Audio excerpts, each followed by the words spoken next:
Good morning mga pangat. Sikat na naman si Haring Araw mga pangat. Summer eh. Umuta pa yata ako, inising ko lang.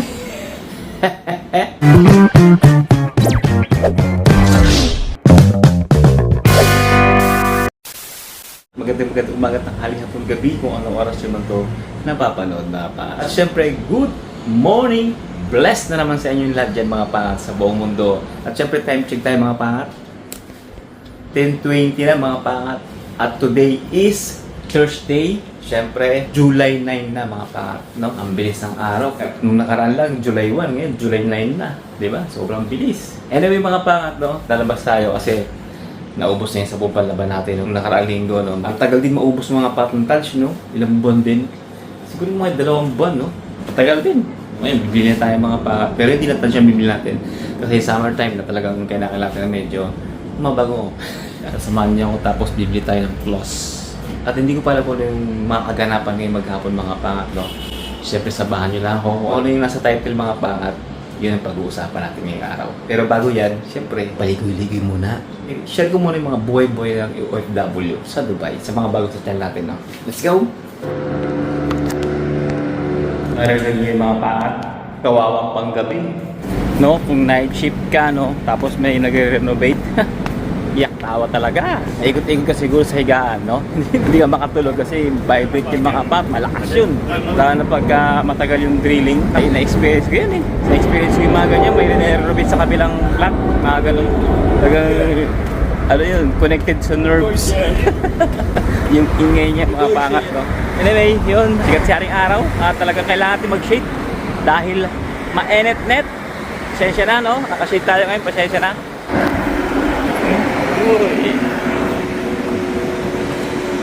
Parang gusto ko mag-breakfast mga pangat ng Indian food, no? Or pandesal na lang siguro. Sabay ka eh. Pero parang gusto ko mag-breakfast talaga dito sa Orange and Lemon, Orange Bee. Pero mamaya na tingin muna tayo ng ng sabon, no?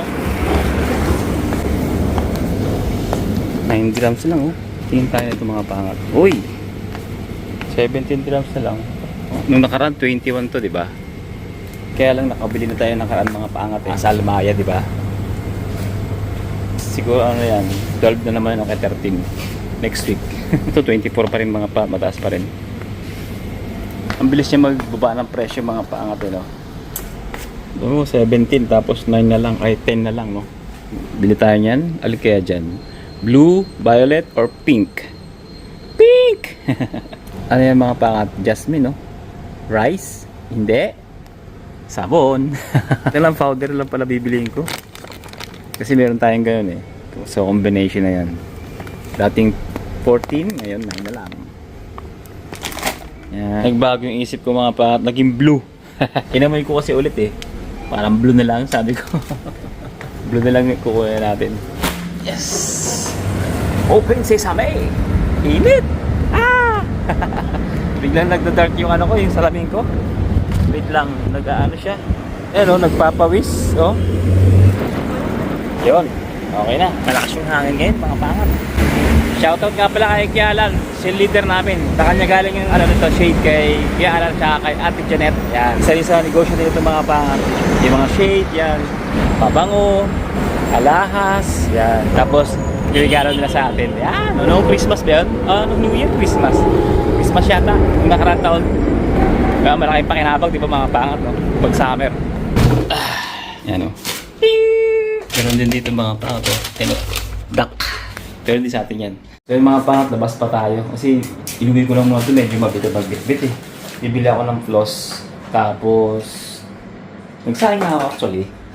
Di ba? Pero, parang, basta, hindi ko alam. Samahan niyo ako. Palit lang tayong damit, medyo nabasahan tayong pawis. Alam niyo na, summer is real.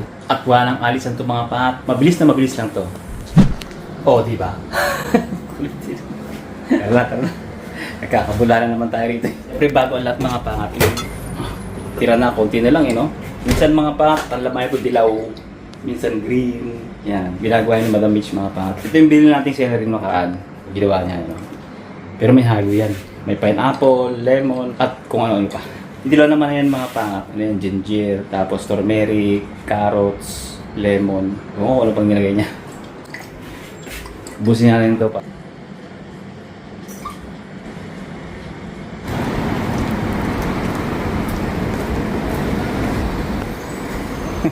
Wala ka ng ano mga pangat oh. No? Oh. Wala ka ng Arrigo restaurant mga pangat. Binibili natin ang puto. You know? Wala kang tinda eh, no? Hindi sa tayo puto eh. Bigla nung nawala. That's a part of life. Minsan nandyan, minsan wala. Open siya sa eh. Iba na yung mga itsura ito mga pangat ha. Ayos itong mga pangat oh. 30 grams lang no. Check natin ito. Ayan oh. Yes! Okay to. May blue din siya oh. May red, diba? Ito, yan. Ang cute eh no. Mababa lang no. Diba? Ah, baba no. Ito rin no. Folding no. Transformer. Papak. Ayos no. Ganda diba? 40 dirhams din. May payong din. Ayun may maliit pa rin no. Magkano yung ganito? 14 dirhams. Oh diba? Puro ganito lang siya oh. Tali mismo. Ayun oh. Tali na to eh. Tali rin ayun oh. Ayoko ng ganito. Mga pang teriyani oh. Pwede 14 dirhams lang oh. Grams, 8 grams saka 9 grams lang. Ah, ito rin oh. Ayun na diba? Shawarma. Tapos ito chicken tandoori. Ayun. Ito lang naman yan eh. Ito, kaya ito. Mga dam to eh, dam. Hanapin mo natin yung kailangan natin. Ang pira mga paangat. 400 grams pala yung ano? Sila ko? 400 grams pala yung ano, 8 dirhams. Tapos yung 9 grams, malaki. Ganun din, 400 grams lang pala. Ang konti. Nasa tayo, kara. Walang floss, hindi ako kontento kasi mga pato si Pilyo. Kasaya na yun ako mag-floss. Floss. At saka hindi na ako kontento sa toothpick. Ewan ko ba? Dati mga pangat, yung mga nagpo-floss, parang dirindiri ako dyan eh. Basta, nung teenager ako, basta noon, ngayon, nung nagpa-dental tayo, sabi nila maganda raw yun, malinis, para malinis yung mga grit-grit, yung ilang toothbrush. Ngayon bumili ako, trinay ko, nasanayan ko ng mga pangat. Parang hindi na ako kontento pag hindi ako nagpo-floss. Ganun pala yun. Pag nasanay ka sa isang bagay, na lagi mong ginagawa at lagi mong gamit-gamit. Guwapo mo talaga. Walang ko kontra mga pangat, sumbong kayo sa nanay ko. Nagsumbong. Bango! Ay, mas masarap to. Hindi. Bar lang, no? Sarap mo. Kapula. Bango mga pangat. Sarap talaga. 2 grams lang, oh.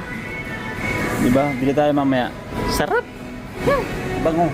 Tingnan tayo ng plus na kailangan natin. At ingay ang music. Nakaka-copyright tayo yun. Mga pangat, tingnan natin dito. Sana meron na. Toothpick sana, pero hindi ako kontento sa toothpick eh. Ito, 7 dirhams. Pwede na to. 7 dirham, 50 pieces. Actually mga pangat sa gram for less. Sa gift for less. Meron doon for 3 dirhams lang ito, 4 dirhams. Pero dito na, mainit kasi maglakad eh. Sambo na, binili ko mga pangat to. 3 dirham lang. Sambo na. Diba mas mura? Hindi pa nababalatan. Sardinas lang tayo. Ito mega, 2 grams lang, mas mura. Pag dito sana ako kakain. Kaya lang ano, nagbago yung isip ko, sa bahay na lang. Say hi! Baby boy! Lalaro ka ng mobile ha? Marunong ka na. Migil ako sa'yo. Tingin ka naman dito. Snabero ka. Bigla tayong may pupuntahan mga pangat. Tumawag si Prinsesa. May pupuntahan daw kami. Actually natutulog ako eh. Bigla tayo nagising dahil may pupuntahan daw kami. Nag-aantay na siya ngayon sa Saladin Station. Time check tayo. Mag-aalas 7 na. Naririnig nyo ba? Tumatawag na. Tumatawag na mga pangat. Pero kahit saan kami pupunta mga pangat, sama lang kayo ha. Sama ko lang kayo. Ito lang yung pormahan natin ha. Simple pormahan lang tayo ngayon. Dito tayo mga pangat. Tingnan natin siya. Your attention please. The train to E and will depart from platform 1. Ano na? Antay-gutom. Disco. Dito tayo mga pas Abuhil. Abuhil Metro Station yan. Ano yun? C3? Ayun yung C3? Pupuntahan daw kami ni Prinsesa. May hahanapin kami. Hahanapin talaga. Ito 5. May mga pangalit tayo sa ano Orlands. Yan. May iba naman no. Dito naman mga karamihan puro bila. Inubad ko rin yung sombrero mga paangat. Masyadong pasmado yung ulo ko. Talagang tumutulo. Sumobra kami mga pangat ng babae.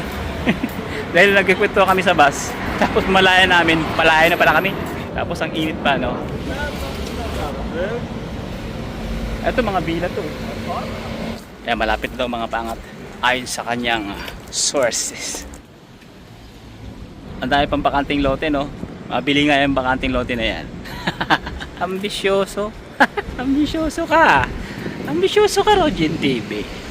But walang imposible mga pangat. Sabay ka na. Ha? Mga pangat, masyadong busy. Hindi pa natin makakausap na. Dahil mamaya pa yan magkasalita dahil marami pa siyang kinokontak-kontak. So yun! Katapos lang ng negotiation. Mag-alakad na tayo papuntang metro station ng Abu Hill, no? Try natin kung gaano kalayo magmula dito. Kung ilang minuto. Time check tayo. 7:11 na. 7 p.m. and 11 minutes. Yan. Ito yung bumbuno ko. Basang-basa. Ito yung init, sobrang Alam mo humid. masishare mo sa paangat dyan pag nag-Dubai. Alam mo. Humid. Humid, lagkitan, ganun. Saan ba yung metro doon, no? Saan daw? Ganun daw talaga. Tanong ko na yung metro dito mga pangat eh. Ayun o, time check. So 7:15 na. 4 minutes na yung nakakalipas. Ayun na nakikita ko na yung metro. Ayan o. Oh, di ba? So yung mga pagkatapos namin makipag-usap doon, ngayon mag-church kami. Yeah, Webes, no? Thursday. Actually sa church na nagsisimbahan namin. 3 days ang church every week. May Thursday, Saturday, and Sunday. Kaya wala ka ng lusot. Hindi ka pa magsisimba. Time check tayo. 17 na. So almost 6 minutes na yung nakakalipas mga pangat. Nakikita ko yung metro pero hindi ko alam kung nasan yung station. Ayan o, yun o. O, diba? Bakanting lote na naman o. Bakanting lote. Nakakita talaga ako ng bakanting lote mga pangat. Gusto ko nang bilhin. So, ito na mga pangat yung metro. O, diba? Mabilis lang, no? Mabilis lang lakarin actually. So, yung mga pangat, dito tayo sa Abu Hill Metro Station. Sagit lang, no? Time check. O. 24. 7:24, ibig sabihin 13 minutes actually. Ano pa yun? Pabanjing-banjing pa kami nun. Nag-bus pa kami kanina eh, no? Tapos, Lapit lang pala. Tapos, ang daming ikot-ikot. ano? Sa bus ang daming ikot-ikot. Tapos lumampas pa kami, naglakad pa kami. May 15 minutes yung nilakad natin, di ba? Tapos ngayon, nilakad namin pabalik. Tama yung sinabi mo, no? Sinabi niya nga kayo ng mga pangat na lakarin daw namin pabalik. Pero sabi ko, wag baka malayo. Kasi nga, pag sa bus talaga mukhang malayo kasi daming iniikutan eh. Ganun talaga, dapat lahat ng way tinatry para alam mo kung ano yung pinaka-preferred mo. Inisip ko agad, ang init kasi mga apa. Yung bumbuna ko, tumutulog dito, wala pa salo eh. Maano sa mata ko, ang alat pa naman. Oh, lamig oh, di ba? Tuyo ka agad yung pawis. Ang pangit mga pangat. Tuyo ka agad yung pawis mo pag napunta ka sa lamig. So yan, dito na tayo mga pangat sa Algar Hood. Bibili mo na si Prinsesa ng makakain. Kasi hindi pa daw siya ng halian. Init mga pangat. Hindi mo kayang pinupunasan eh, no? Bunbunan. Init eh. Mga pangat, dito kami. Kapatingin.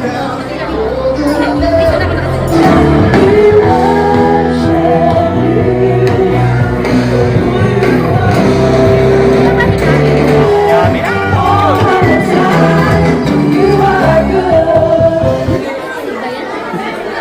Juice.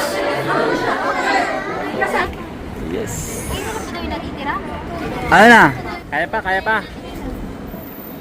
Al Medina, tatawid na. Bakit? Bibili kayo ng asparagus? Ang dami oh, mga pangat oh. Kaya lang 950 siya. Buto-buto. Dumilo yung tuloy rito mga pangat oh. No? Lumungkot tuloy. Sarado natin yung pinto mga pangat kasi tulog na yung ating mga kasama sa bahay, no? Siyempre hindi tayo pwede mag-iingay. Mag-aalaw na ng madaling araw mga pangat. July 10 na ngayon mga pangat kasi tapos na yung alas 12. Habang naglalaba tayo, sayang yung opportunity. Kaya mga pangat, magbabasa tayo ng comment kasi talagang mapapasahan all ka mga pangat. Gusto ko lang itong sagutin yung tanong niya mga pangat. Parang din sa inyo mga pangat sa mga may kaparehong tanong na ganito mga pangat. No? Artadi Junior 11. Shoutout po sa inyo, sir. Boss! Aray ko. Hindi yun. Boss, okay ba offer sa akin 3K basic and 3K allowance? Take note mga pangat ha. 3K allowance. Basic 3K, 6K, plus free accommodation and transportation. Bali food na lang gagasusin ko. Facade designer pala position ko. Ito honestly speaking, maganda yung offer. Bibihira lang mga pangat yung may 3K na basic. Bibihira lang yan. Mostly mga pangat is 2,000, diba? May allowance ka na 3K. Malamang may sasakyan yan eh. Yung kasama doon yung allowance siguro sa gasolina, yung mga ganon. Hindi natin alam, hindi natin sure. Pero baka doon yun, no? Iisipin natin, okay, no? 6K plus ganon. Okay siya. Pero dahil sa position niya, mga pangat, no? Doon lumit yun. Ano to eh? Facade designer. Mostly kasi mga pangat, no? Sa pagkakalam ko yung basic ng mga facade designer almost 5,000, no? Nag-range siya almost ng 10,000 kasama yung mga allowances na yan, mga pangat, no? Kung sa position mo babasihan, maliit yung 3K. Pero kung ikaw ay mag-uumpisa pa lang, no, or starting, no, para makarating ng Dubai, is pwede na rin siya for starting, no, para magkaroon ka ng experience sa golf. Pero kung ikaw ay matagal ng isang facade designer, ay medyo maliit siya, mga pangat, para sa isang facade designer. Pero kagaya sa amin, no, mga pangat ng mga technician, is pwede na yun. Depende sa posisyon nagkakatalo yan. Kung ano yung skill na kaya mong gawin. By the way, mga pangat, ano ba yung facade designer na tinasabi natin? Ang facade designer, mga pangat, yun yung mga nakikita nyo sa labas ng building. Sa labas ng building, yung design ng labas ng building actually, yan yung facade, no? Yan yung labas ng building, para nakita nyo yung mga design sa labas ng building, yung mga nag-design na yan, sila yung mga paangat. Sila yung gumagawa noon. So, di ba? Nakikita nyo yung skilled na tinatawag natin. So, maliit siya yung 3K, pero nga, sabi ko nga kanina, dahil starting point mo para makarating na Dubai, pwede na yon kasi doon magsisimula natin. Pero, para sa mga hindi ganun ang posisyon, kagaya namin, no, malaki yun, mga pangat. 3K basic mo, plus yung allowance mo, 3K, free ka pa accommodation, transportation, di papatak yung mga megit 7,000. Sana all. Free accommodation ka, free transportation ka magkano yung transportation? 350. Yung bahay, 700, di 1,000 plus yun. O di, may 7,000 ka. Sabi natin yung allowance na yun para sa gas or whatever, no? So, malaki pa rin, mga pangat, di ba? Sa kagaya namin. Pero dahil nga facade light siya, facade light, kasi naalala ko yung facade light, kasi sabi mga pangat, sabi yung mga facade light, nasa labas yun, yung mga ilaw sa labas, facade light ang tawag dyan. So, dahil hindi siya facade light, facade mismo, ibig sabihin yung labas, mga pangat. Yan yung mga kasama ng balcony, di ba? Yung mga design sa labas ng building, yung mga salamin, yan yung facade na tinatawag. Yun, paulit-ulit ako. Yun, from the starting, okay siya para sa mga baguhan, no, na pupunta ng UAE, ng Dubai para magka-experience nga sa Gulf country. Pwede na siya, mga pangat, no. Eventually, no, baka magkaroon ka ng experience na 2 years, di ba? Mag-increase or magharap ng company na mas malaki yung sahod. Yun lang, mga pangat, siguro yung masishare ko, mga payo ko doon sa nag-comment sa atin, sir, good na yun, may savings talaga. May savings pa rin, mga pangat, no. Kasi free accommodation and transportation naman eh. Nasa sa inyo po rin po ang desisyon kung papatusin niyo po yung ganong klaseng offer o hindi. Yun, sana nagkaroon ng linaw at sana nagsagot ko yung inyong katanungan, sir. At umabot ka sa punto ng video na to, kahit na medyo sometimes mukhang pagod yung ating vlog. Yung gusto na magpahinga yung ating vlog, yung mukhang gusto na magpahinga, di ba? It means parang boring ang dating, mga pangato. Sana huwag kayong magsawa. Maraming salamat sa pagsama sa ating kanyang umaga at kung saan tayo nagpunta, mga pangat, no, nag-ikot-ikot. Nakita naman, pinuntahan tayo. Andin nag-church tayo. Dahil nga, Webes ngayon, no? May church pa rin kayo Webes. Kaya syempre, kung umabot ko sa puntong video to, don't forget to like, share, and subscribe. Kung bago ka pa lang, syempre, pakashare na rin mga team positive lang, good vibes. God bless you all sa pagsubok at tagumpay. To God be the glory. God first, always. See you on the next one. Bye-bye! Sana all 6K.